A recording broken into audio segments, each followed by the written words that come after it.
दादा पण टार्गेट केलं जातं का तुम्हाला? दोन चर्चा खूप बाहेर महाराष्ट्राची जमीन आहे का की शासकीय जमीन आहे का? तेच सगळं सांगतोय सागर. मी त्याची सगळी माहिती इथं घेतो, कारण मी ज्यावेळेस बोलणार आहे मला आतापर्यंत माहिती नाही. मी आता बोललो नसतं तर तुम्ही म्हणला असता की बाबा इथं कुठेतरी पाणी मुरतंय. तुम्हाला सगळ्यांना माझा स्वभाव माहितीये.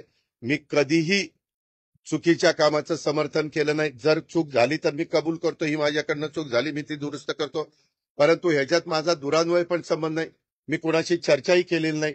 मी त्याच्या संदर्भात कुणाशी बोललेलो पण नाहीये. मला आणि अलीकडच्या काळामध्ये ज्यावेळेस तुमच्या आमच्या घरातली मुलं सज्ञान होतात, मोठी होतात, ते त्यांचे व्यवसाय करतात. परंतु ह्याच्यात मी पुन्हा पुन्हा सांगतो, माझा दुरान्वय देखील कुठल्या अधिकाऱ्याला फोन नाही, कुणाला सांगणं नाही, कुणाला तिथं वेगळं काही त्याच्यामध्ये मदत करा अशाही पद्धतीची भूमिका नाही.